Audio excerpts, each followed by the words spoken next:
አንድ ነገር አስተውሉ ክርስቲያኖች፣ ዲያብሎስ እንኳን በሰው ልጆች ላይ መከራ ለማምጣት እግዚአብሔርን ይለምናል እኮ። ለምኖ አስፈቅዶ በሰው ልጆች ላይ መከራ ማምጣት ከቻለ ያልወደቀው ቅዱስ ገብርኤል ለምኖ አስፈቅዶ ከመከራ ማዳን አይችልም ተብሎ ይታማል? እናንተ ፍረዱ። የወደቀው ለምኖ ማረክ ከቻለ ያልወደቀው መለመን አይችልም፣ ያልወደቀው ማስፈቀድ አይችልም ማለት ምንኛ ክህደት ነው ወገኖቼ። ጽኑ እውነት ይዘን እንለፍ። ነአ ሚካኤል መልአክክሙ፣ መልአካችሁ እኮ ይራራላችኋል። ክርስቲያኖች ወገኖቼ፣ ጨካኞች ይሞታሉ፣ ርኅራኄ የሌላቸው አላውያን ነገሥታት ያልፋሉ፣ አረመኔዎችም ይሄዳሉ። የማያልፈው የንጉሡ የእግዚአብሔር ዙፋን ብቻ ነው። ወገኖቼ ማልቀስ ጀምረን ይሆን በዚህ ዘመን? ከማልቀስ በቀር ምን ማምለጫ አለ? ወዮ ከማለት ሌላ ምን ፌሽታ አለ? አለቀሰ። ያን ጊዜ ይላል ከሱራፌል መላእክት አንዱ ሱራፊ እየበረረ ወደ እኔ መጣ አለ። እየበረረ ይምጣልንማ። በዚህ ዘመን እንባችንን እየበረረ መጥቶ ያብስ። መልአክ አያስፈልገኝም እንዴት ትላለህ? መዳንህን እንድትወርዝ የሚያግዝህ ከሆነ ያስፈልጋል አያስፈልግህም? ግልጽ የእግዚአብሔር ቃል እኮ ነው የማይታበል።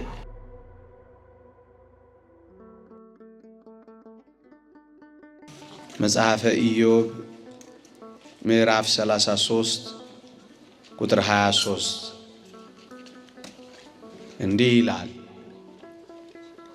የቀናውን መንገድ ለሰው ያስታውቀው ዘንድ ከሺህ አንድ የሚተረጉም መልአክ ቢገኝለት እየራራለት ቤዛ አግኝቻለሁና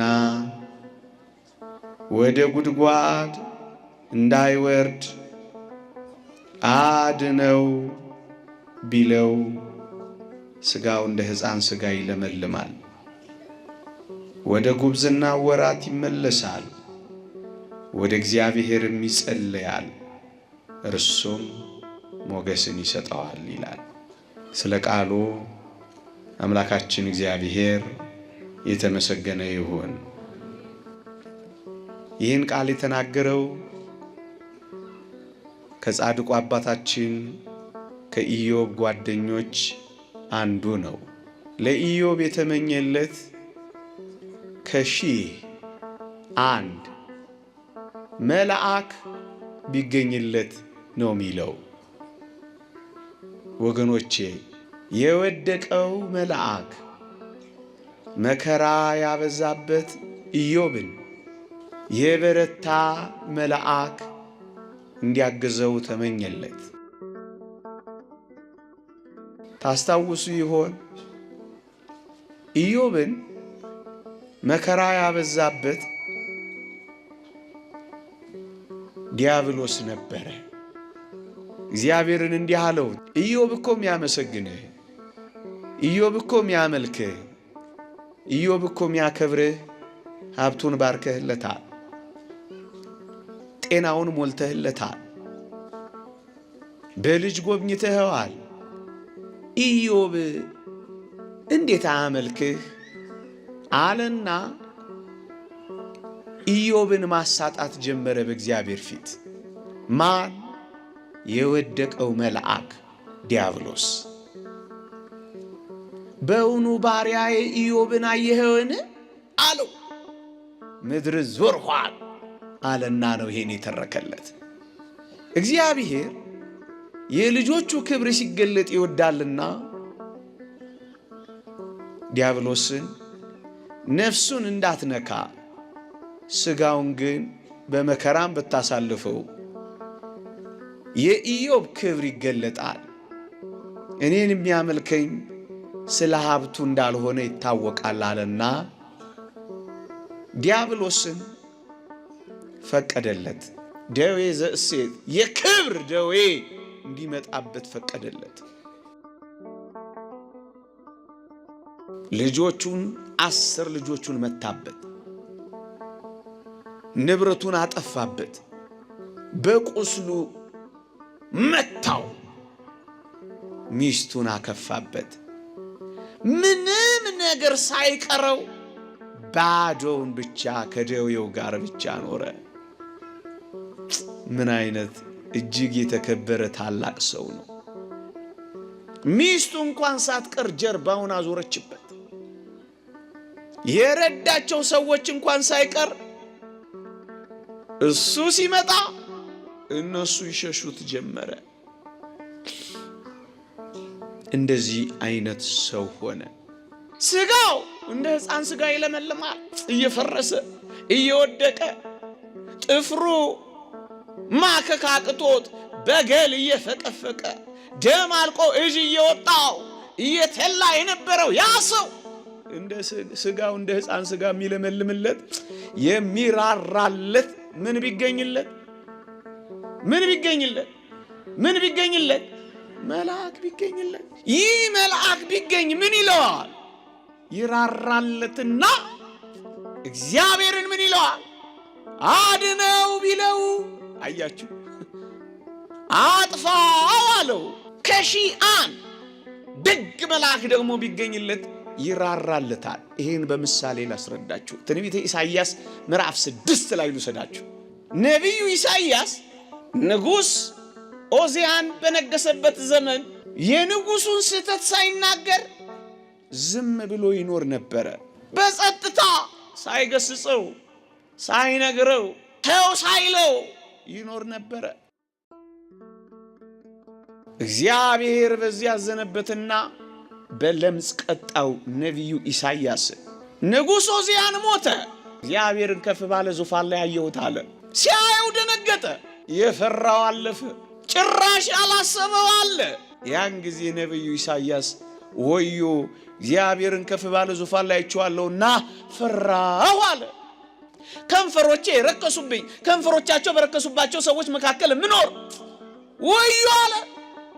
አለቀሰ። ያን ጊዜ ይላል ከሱራፌል መላእክት አንዱ ሱራፊ እየበረረ ወደ እኔ መጣ አለ። እግዚአብሔር ሂድ አላለው። ለቅሶውን ሲያየው አላስቻለው። አንድ መልአክ እኮ ነው። በጉጠት ፍም ያዘና እየበረረ ወደ ነቢዩ ወደ ኢሳይያስ ገሰገሰላቸዋል። ምን አርጎለት? እንባውን ሲያየው አላስቻለውማ። ለቅሶውን ሲያየው አላስቻለውማ። ራራለትና መልአኩ እየበረረ መጣለታ። ምንድነው የሚያሳየን? መላእክት አይችሉም። እኛ ስንጎዳ ስናዝን አይችሉ። በረው ይመጣሉ። እንባችንን ያብሳሉ። ጸሎታችንን ያሳርጋሉ። ብሶታችንን ያርቃሉ። እየራራለት የሚለው ቃል ይህንን ነው የሚያሳየው። መላእክት ይራራሉ። ሩሩሃን ናቸው። አያስችላቸው። አድነው ብሎ ይለምንለታል አለ።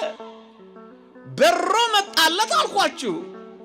በሐዲስ ኪዳን ፍጹም በሆነችው አዲስ ኪዳንማ ገለጠው። ምን አለ? ሁሉ መዳንን ይወርሱ ዘንድ ለማገዝ የሚላኩ ናቸው አለ። መላእክት መዳናችንን እንድንወርስ የሚያግዙን ናቸው። ኦርቶዶክሳውያን መልአክ አያስፈልገኝም እንዴት ትላለህ? መዳንህን እንድትወርስ የሚያግዝህ ከሆነ ያስፈልጋል አያስፈልግህም? ግልጽ የእግዚአብሔር ቃል እኮ ነው የማይታበል። ለመዳንህማ መልአክ ያስፈልጋል። ይኸው ሁሉ መዳንን ይወርሱ ዘንድ ለማገዝ መዳናችንን እንድንወርስ መዳናችንን እንድንፈጽም መንግሥተ ሰማያት እንድንገባ ያግዙና ይረዱና ያንዳችን ለአንዳችን መጸለያችን እንኳን ለመዳናችን ጠቃሚ እኮ ነው። ኦርቶዶክሳውያን እንኳን የከበረው መልአክ ጸሎትና ልመና ሁሉ መዳንን ይወርሱ ዘንድ ለማገዝ የሚላኩ መናፍስት ናቸው። ትምህርቴን ልጠቅልለው። ሁሉ መዳንን ይወርሱ ዘንድ ለማገዝ ማለት ልመና ተዋት የሚል ነው። ይሄንን ማን ሊክድ ይችላል? እንቅደደው፣ እናውጣው፣ አያስፈልጉም እንበል። ይህን በማስረጃ አሳይቼ ላብቅ። ወገኖቼ እስራኤል በባቢሎን ምርኮ ለ70 ዘመን ሲቀጡ ትንቢተ ዘካርያስ ምዕራፍ 1 ቁጥር 12 የምታውቁትን ጥቅስ ነው የምተርክላችሁ። ይህ ጥቅስ አቤቱ የሰራዊት ጌታ ሆይ እነዚህ 70 ዘመን የተቆጣቸውን የኢየሩሳሌምና የይሁዳን ከተሞች የማትምራቸው እስከ መቼ ነው ያለው እኮ እግዚአብሔር መልአክ ነው። አንዳንዶች እስከ መቼ ነው እኮ ነው ያለው። ጊዜውን እኮ ነው ማወቅ የፈለገው መልአኩ። ረቡዕ ነው ዓርብ ነው መቼ ነው እኮ ነው የሚለው። ማራቸው እኮ አይደለም የሚለው ጊዜውን እኮ ነው የሚጠይቀው ይሏቸዋል። እኛ ደግሞ ምን እንላለን? አቤቱ ማለት ጊዜ ማወቂያ ነው የመለመኛ ብለን እንጠይቃቸዋለና። እኔ ዞር ብዬ አሁን ጌታ ሆይ እስከ መቼ ትረሳኛለህ ብል ቀኑን ንገረኝ ማለቴ ነው ወንድሞቼ። ምን ማለቴ ነው? ማረኝ አስበኝ ማለት አይደል? እስከ መቼ ነው ማትምራቸው ማለት ምን ማለት ነው? ማራቸው። እግዚአብሔር ምን እንዳለ ታውቃላችሁ? ከኔ ጋር ይነጋገር የነበረው መልአክ እንዲህ አለኝ ስበክ አለኝ አለ ዘካርያስ። ከዛስ እኔ እግዚአብሔር እንዲህ አለኝ ንገር አለ። እግዚአብሔር ምን አለው? እኔ ጥቂት ብቻ ተቆጥቼ ሳለሁ እነሱ ክፋትን ስላገዙ ባልተቸገሩ አሕዛብ ላይ ተቆጥቻለሁ ካለ በኋላ አሁን ግን በምህረት ተመልሻለሁ። ማራቸው ስላለ በምህረት ተመልሻለሁ አለላ። አንዳንዶች ይት ያቀዋል መልአክ እኛ ምን ጸልየውን አስኮ ገብርኤልም ትጸልያላችሁ የሆነ ገብርኤልም ትጸልያላችሁ። አሁን ገብርኤልን ስትቦታ ልትቆራርጡት ነው ይሉላችኋል ምስኪኖች። መጽሐፍ ቅዱስ እንዲህ ይላል። የቤተ ክርስቲያንን ጸሎት የሚያሳርገው ማን ነው? የእግዚአብሔር ነው አይደለም? በመሰዊያው በታቦቱ አጠገብ ሁሉ ጊዜ የእግዚአብሔር መልአክ አለ። 9 መላእክት ቤተ ክርስቲያን ይጠብቋታል ይላሉ ሊቃውንት። 2 ከደጅ በር፣ 2 እዚህ ጋር፣ 2 ቅኔ ማህሌት፣ 2 ቅድስት ውስጥ፣ 1 ደግሞ ቅድስተ ቅዱሳን ውስጥ 9 መላእክት አሉ። ዝም ብለህ ዘውዘው እንዳትል እጅህን ኪስህ ከተህ ዝም ብለህ እንዳትስቅ። መላእክት የከበቧት ናት። ጸሎት የሚያርገው በመላእክት እጅ ነው እና የሚያሳርጉትን ጸሎት አያውቁትም ልትሉ ነው? ከዓይን ጥቅሻ በላይ ፈጥነው ነው የሚደርሱት። በሚሻቸው ዘንድ ከፍጥነታቸው የተነሳ ፈጥነው ነው የሚደርሱት። በጣም በቅጽበት ፀሐይ እንኳን ወጣ ምድር ላይ እስክትደርስ ስንት ሰከንድ ነው ይፈጅባል? ስንት ጊዜ ነው ይፈጅባል? እናንተ ተማሪዎች፣ እናንተ ምሁራን እስኪ ንገሩኝ። ፀሐይ ስትወጣ ስንት ይፈጅባታል? 8 ሰከንድ ብቻ ነው የሚፈጅባት። የእግዚአብሔር መልአክ ከፀሐይ ክብር በላይ ነው። ፀሐይ እንኳን 8 ሰከንድ ከፈጀባት የእግዚአብሔር መልአክስ ብዙ እንዳይመስላችሁ። ይቆየን እንዳላደክማችሁ። ከሺህ አንድ ሆኖ የሚተረጉም መልአክ ቢገኝለት እየራራለት ቤዛ አግኝቻለሁና ወደ ጉድጓድ እንዳይወርድ አድነው ቢለው ስጋው እንደ ሕፃን ስጋ ይለመልማል፣ ወደ ግብዝና ወራት ይመለሳል። ማን ቢገኝለት? ከዕለታት አንድ ቀን እንዲሆነ አንዲት እህት ሰንበት ተማሪ መቃብር ላይ ትወድቅና ሽባ ትሆናለች። 14 ቀን እየተጠመቀች 2 ሱባኤ ጸሎት ተይዞላት በ14ኛው ቀን እንዲሆነላችሁ ተጠምቃ ስትወጣ በሰሜን በወንዶች አንቀጽ ሁላችንም ለምዶብን በየበሩ እንሳለም የለ።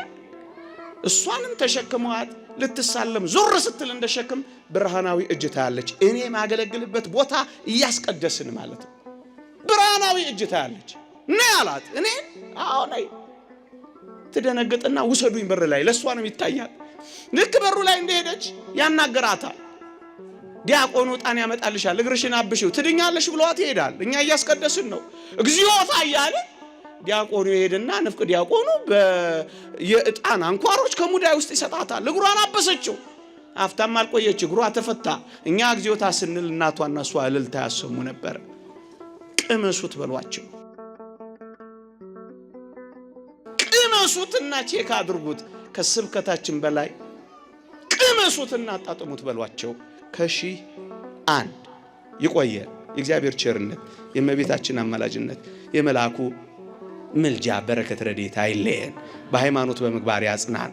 አጽራረ ቤተ ክርስቲያን ያስታክስልን። አሜን።